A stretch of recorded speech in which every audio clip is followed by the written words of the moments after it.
बिस्मिल्लाहिर्रहमानिर्रहीम। X ray study पढ़ रहे हैं। आज हमारा टॉपिक है एक्सरे जो है ना study of benzene structure. Benzene की आज एक्सरे स्टडी हम पढ़ेंगे। जिस तरह आप एक्सरे करवाते हैं आजकल, तो ये भी कुछ ऐसा ही किया गया। एक्सरे स्टडी की गई बेंजीन की, क्या वाकई कुछ ऐसा स्ट्रक्चर है, हेक्सागोनल स्ट्रक्चर है या नहीं है। इसको देखने के लिए साइंटिस्ट ने क्या किया है, इसकी एक्सरे स्टडी की है, एक्सरे किया है।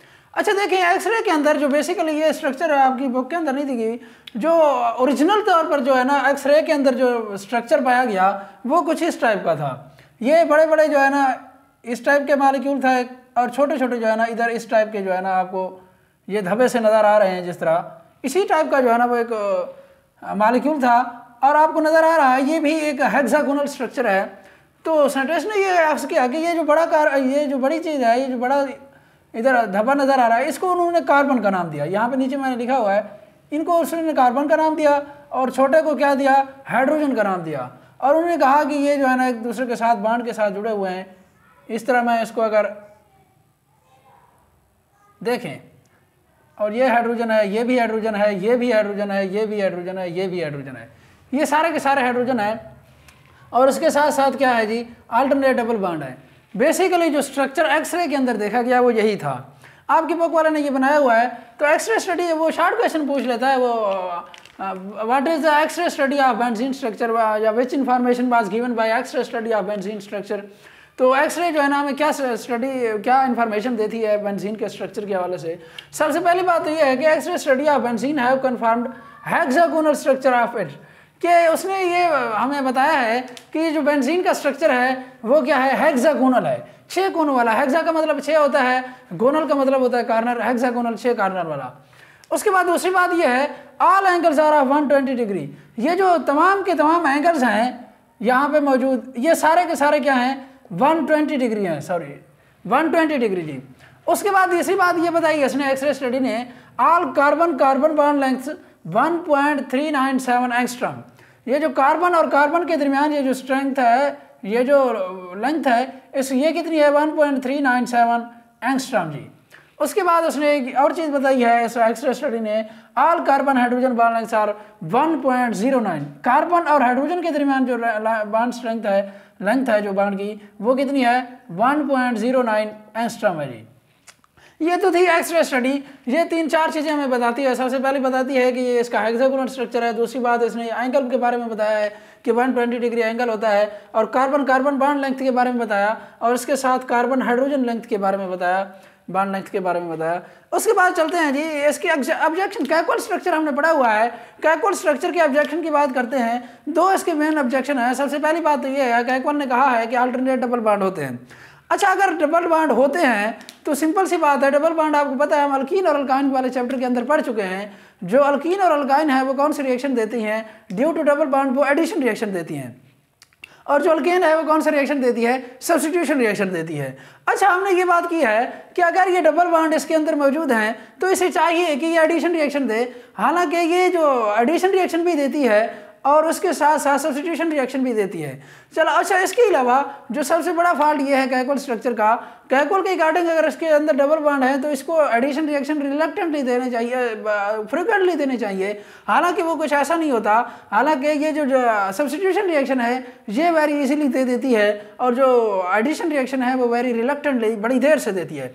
देखते हैं, सबसे पहला स्ट्रक्चर मैंने लिखा है, फॉल्ट ऑब्जेक्शन लिखा है, Kekule formula with 3 double bonds demands a high degree of unsaturation. देखें, 3 डबल बॉन्ड है तो इसका मतलब है इसकी अनसैचुरेशन की डिग्री बहुत हाई है। ये हाईली अनसैचुरेटेड कंपाउंड है। फ्रॉम बेंजीन वाल usually it exhibits a saturated character. Saturated character का क्या मतलब है, दस benzene yields substitution products readily.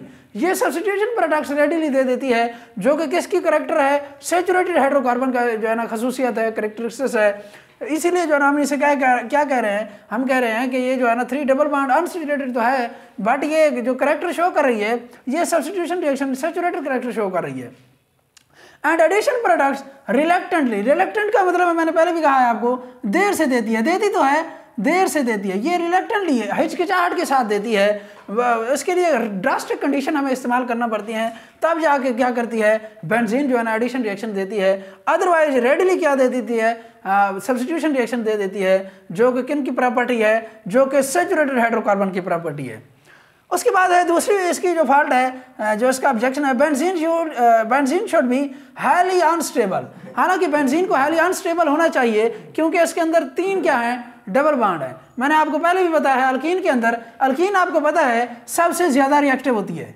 उसकी वजह क्या थी जी, उसकी वजह यही थी क्योंकि इसके अंदर एक पाई बॉन्ड होता है, एक सिग्मा बॉन्ड होता है, पाई बॉन्ड एक वीक बॉन्ड होता है और इजीली ब्रेक हो जाता है। इसी वजह से जो है ना हाईली रिएक्टिव होती है और वो हाईली जो है ना बहुत ही इजीली जो है ना रिएक्ट कर जाती है, वो अनस्टेबल होती है।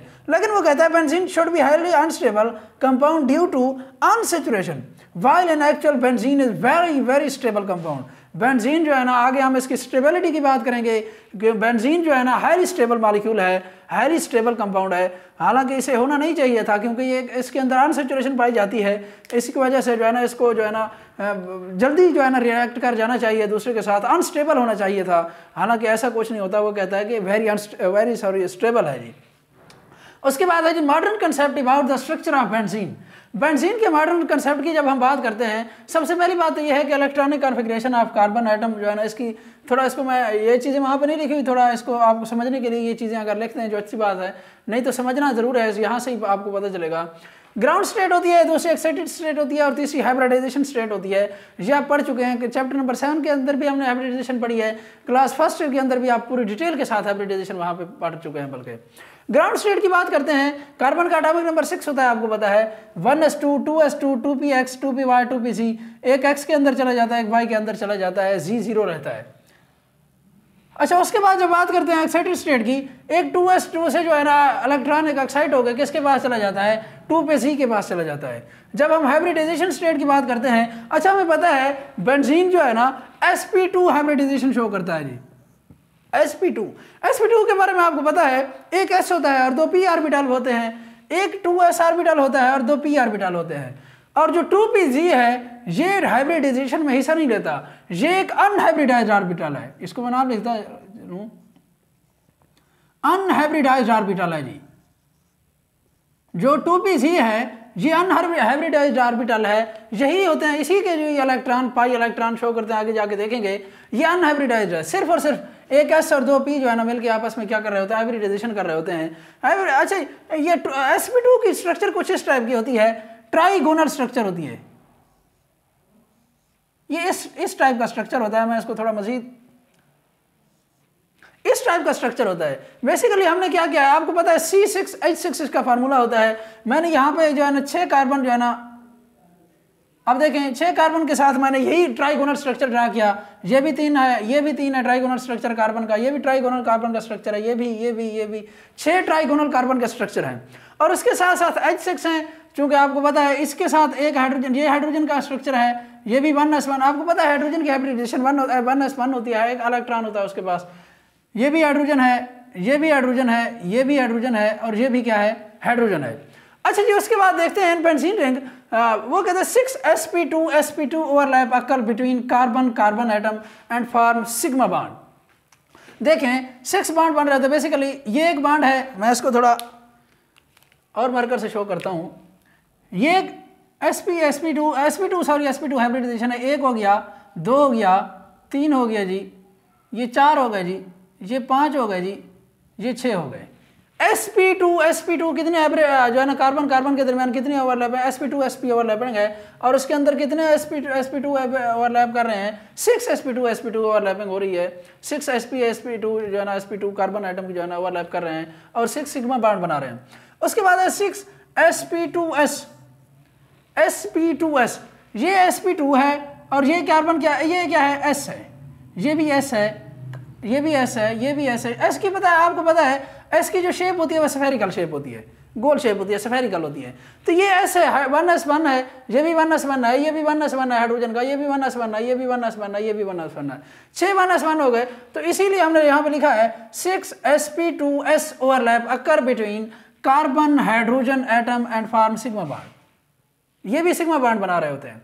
अच्छा, सिग्मा बॉन्ड के दरमियान वैसे बेसिकली सिग्मा बॉन्ड जो बनता है एस और एस ओवरलैपिंग के दरमियान बनता है, एस और पी के दरमियान बनता है, पी एक्स और पी एक्स के दरमियान बनता है। ये 3 पॉसिबिलिटीज होती हैं बेसिकली ज़्यादातर जी। उसके बाद चलते हैं वन अनहाइब्रिडाइज्ड ऑर्बिटल 2pz। अब हमने क्या कहा था, जो 2pz है वो अनहाइब्रिडाइज्ड रहता है, क्योंकि ये sp2 हाइब्रिडाइजेशन है। ये जो 2pz1 है ये क्या रहता है, अनहाइब्रिडाइज्ड रहता है। One unhybridized orbital 2pz is present perpendicular to the plane of ring. ये परपेंडिकुलर होता है। इसको मैंने थोड़ा सा, इसके अंदर आपको नजर नहीं आएगा, यहाँ पे थोड़ा सा उसने भी स्ट्रक्चर ड्रा किया हुआ बुक वाले ने। अब देखें ये एक 2pz हो गया, ये दूसरा, ये 1 हो गया, ये 2 हो गए, ये 3 4 5, सॉरी ये 1 2 3 4 5 और 6 जो है ना, आपको पता है 2pz ऑर्बिटल है, 6 कार्बन है तो 6 ही 2pz बनेंगे उसके। तो ये क्या करते हैं, ये आपस में पाई बॉन्ड बनाते हैं। आपस में पाई बॉन्ड कैसे बनता है, मैं इसको थोड़ा ओपन करके लिखता हूं इधर। पाई बॉन्ड कैसे बन रहा होता है, basically side to side overlapping के साथ पाई बॉन्ड कैसे बन रहा होता है, यही चीज मैंने शो की है। आप देखें, इसको मैं थोड़ा ओपन करके लिखता हूं। ये सारे के सारे क्या कर रहे हैं आप, ये एक पाई बॉन्ड बन गया जी। उसके बाद जी दूसरा, इसकी नीचे वाली साइड पे जो है ना पाई बॉन्ड बनता है इस टाइप का।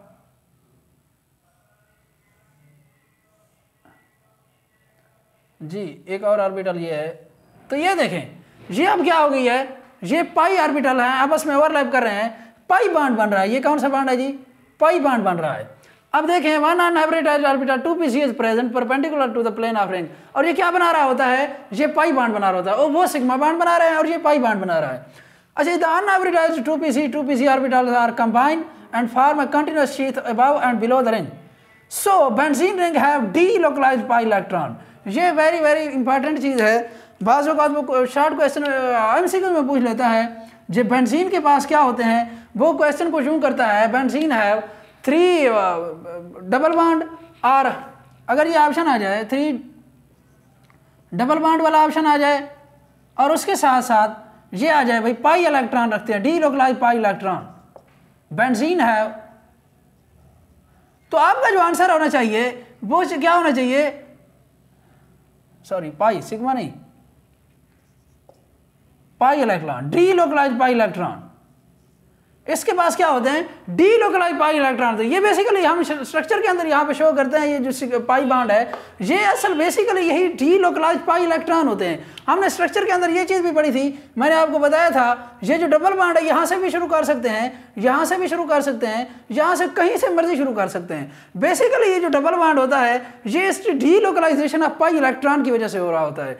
तो हम अगर ये ऑप्शन आ जाए बेंजीन हैव 3 डबल बॉन्ड और डीलोकलाइज्ड पाई इलेक्ट्रॉन, तो आपका आंसर क्या होना चाहिए, डीलोकलाइज्ड पाई इलेक्ट्रॉन। यही डीलोकलाइज्ड पाई इलेक्ट्रॉन होते हैं जो एक दूसरे के साथ जो है ना वेरी कर रहे होते हैं from one carbon to other carbon. ये जो है ना ये डीलोकलाइज्ड पाई इलेक्ट्रॉन ही होते हैं। तो ये तो था उसके modern concept about the structure of benzene. आगे हम इंशाल्लाह नेक्स्ट पढ़ेंगे। तो आज के लिए इतना ही, कल इंशाल्लाह आगे जाएंगे।